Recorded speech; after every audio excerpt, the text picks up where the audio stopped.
A carreira tradicional está completamente morta. Fique por aqui e eu te direi por quê.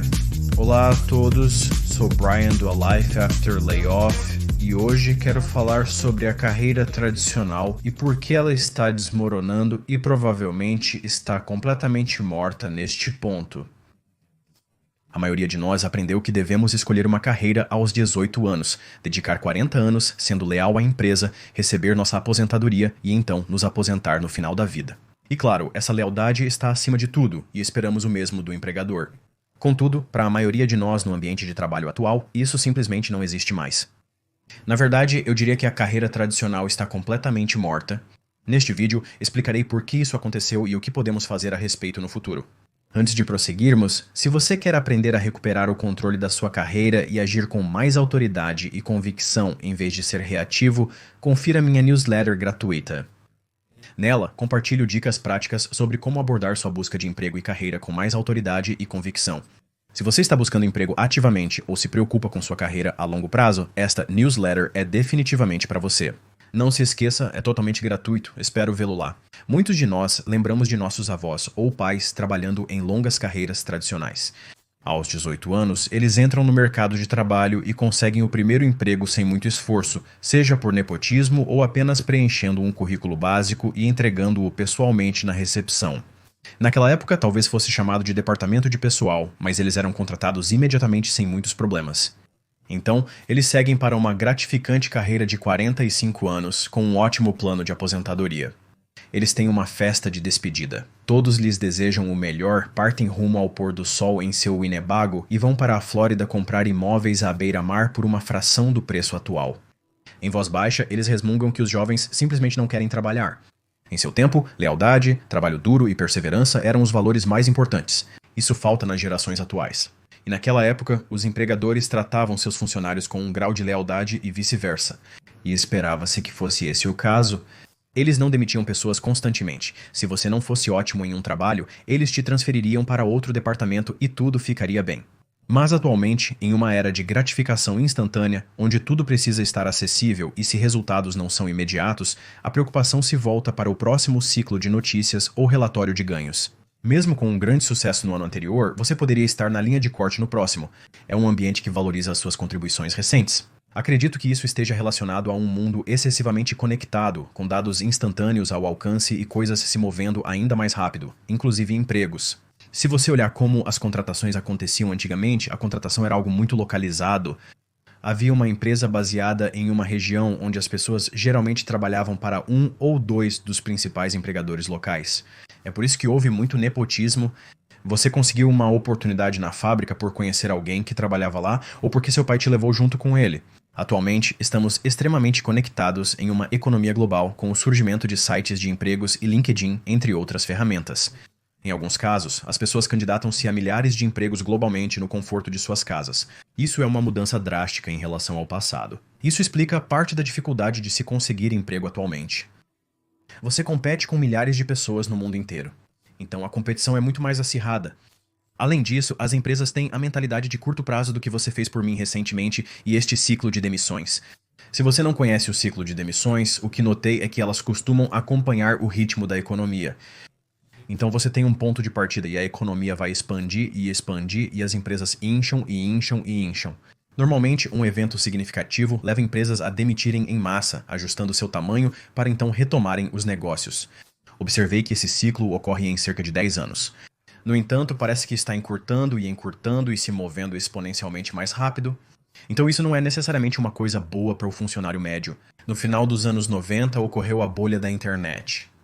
Então você tinha todas essas empresas como Amazon, eBay e Google surgindo e começando a ocupar um lugar de destaque no mercado. Então as empresas meio que construíram sua infraestrutura. Todo mundo estava contratando. Foi um auge. Você poderia simplesmente jogar dinheiro no mercado e dobrar e triplicar seus investimentos. É claro, a bolha da internet estourou e esses bons tempos acabaram com um grande evento no início dos anos 2000, o 11 de setembro. Então depois disso, todas essas empresas pararam de contratar. Havia muito pânico no mercado. Todos começaram a demitir. Então houve um redimensionamento, ou melhor, um redimensionamento correto. Então a economia voltou a se recuperar. As empresas começaram gradualmente, ao longo de alguns anos, contratando, e o inchaço passou a ocorrer repetidamente. O próximo grande evento foi o estouro da bolha imobiliária em 2008. O mesmo ocorreu. Houve um reinício total. As empresas passaram por demissões em massa e havia muita incerteza no mercado. Porém, durante a década de 2010 a 2020, vivenciamos um período de crescimento quase ininterrupto, no qual as empresas apenas expandiram continuamente. E eu fico pensando que isso não vai acabar bem. Eu estava aguardando esse reajuste que parecia ocorrer consistentemente a cada 7 a 10 anos. Então veja só, que o que acontece em 2020? A economia parou devido à pandemia, e claro, desde então, agora vimos essas empresas se reajustando e então se reajustando a cada 2 anos, porque agora parece que todo o mercado de trabalho está sendo destruído. Neste ponto, não estou convencido de que voltaremos à normalidade, certamente não ao mercado tradicional de antes. Olhando para as gerações anteriores no trabalho, elas não eram tão vulneráveis a demissões como hoje em dia. Não estou dizendo que isso nunca aconteceu e que as pessoas não foram dispensadas, mas não era tão comum como é hoje. Dessa forma, as pessoas conseguiram trabalhar por mais de 40 anos com poucas interrupções. Simultaneamente, não existia uma grande reserva de mão de obra para as empresas recrutarem. Se houvesse demissões, eles teriam que ser muito mais cautelosos e diretos. Hoje em dia, eles podem demitir a qualquer momento, pois tem muitos candidatos à disposição. O próximo grande desacoplamento no local de trabalho é que antigamente havia um plano de benefícios definidos. Era muito comum os empregadores pagarem a totalidade do plano de aposentadoria de um funcionário. Então era por meio de pensões e programas de benefícios definidos similares. E em algum momento, nos anos 70, 80 e 90, houve uma mudança de benefícios definidos para um plano de contribuição definida, onde o empregador então transferiu todo o ônus para o funcionário e só deu uma pequena correspondência como resultado. Eles tentaram apresentar isso como um grande benefício para o funcionário, mas na realidade agora os funcionários são responsáveis por pagar toda a sua aposentadoria. E isso foi uma grande mudança no acordo de emprego. Agravando a situação, as empresas estabeleceram períodos de carência superiores a 4 anos para os empregadores reivindicarem o dinheiro que combinariam com você. E então, em alguns casos, pode ser que eles só combinem 3 ou 4% da sua renda. Era necessário trabalhar por um período mínimo, geralmente de 4 anos, antes de poder solicitar o dinheiro do empregador. Então, se o empregador combinou um valor e te demitiu após o 2º ano, eles não eram obrigados a pagar os últimos 2 anos de aquisição e pegariam esse dinheiro de volta. Consequentemente, os empregadores estão menos comprometidos com o funcionário. Quando as gerações mais velhas reclamam da falta de lealdade dos jovens, isso ocorre de ambos os lados. E na verdade, eu diria que é mais do lado do empregador do que do funcionário. O funcionário é bastante reativo na relação.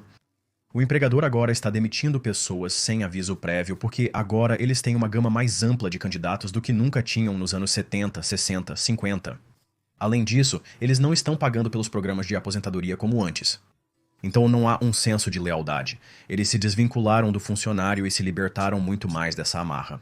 Além disso, temos o surgimento de tecnologias disruptivas como a IA. Já abordei o tema IA em outros vídeos, então não entrarei em muitos detalhes aqui. Isso não significa que não houve tecnologias disruptivas no passado, pois certamente houve ao longo do tempo.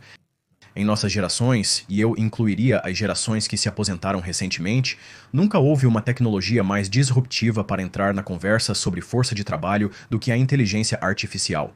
Ela pode substituir milhões de empregos, permitindo que empregadores desvinculem a lealdade. Eles nem mesmo precisam mais do empregado como antes. Então, quando você olha para o conceito de lealdade estar morto, realmente está. E como uma extensão disso, as carreiras estarem mortas, a carreira tradicional não existe mais da maneira que existia antes.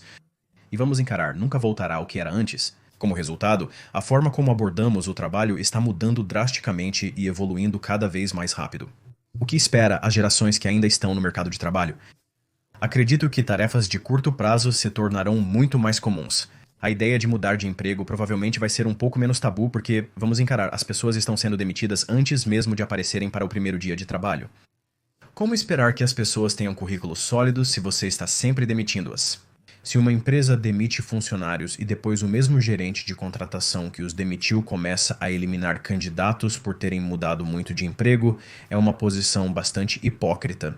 Além disso, acredito que veremos um aumento contínuo em posições de contrato, já que os empregadores tentam evitar a contratação de funcionários em tempo integral para os quais precisam pagar benefícios caros. Eles precisam pagar 401 Ks, que provavelmente não investirão, mas estão se distanciando do modelo tradicional de emprego. Além disso, os funcionários terão que reavaliar a abordagem do financiamento de suas aposentadorias. Não dá para contar com um empregador financiando um 401k agora, com tantas demissões frequentes. E isso pode ser particularmente perturbador para pessoas que estão avançando em suas carreiras e começando a ver o crepúsculo de suas carreiras ou o evento de aposentadoria se aproximando, e eles podem estar percebendo: ó, droga, eu posso não estar pronto para isso. Simultaneamente, think tanks sugerem adiar a idade de aposentadoria para 70 anos ou mais, o que me faz questionar se isso é uma agenda planejada. No entanto, essa realidade nos força a encarar nossas carreiras de forma mais estratégica, como um agente livre e diretor executivo de nossa trajetória profissional, pois não podemos mais contar com um empregador para zelar por nossos interesses como nossos avós ou pais poderiam ter feito. Se você busca retomar o controle da sua carreira, confira minha newsletter. Ele foi projetado para isso. Confira meu site, alifeafterlayoff.com. Enfim, esses são alguns pensamentos que tenho tido ao conversar com mais pessoas sobre interrupções em suas carreiras. Está clareando para mim que a carreira tradicional parece estar morta. Quais são seus pensamentos? Deixe-me saber nos comentários abaixo. Enfim, valeu por assistir. Até a próxima.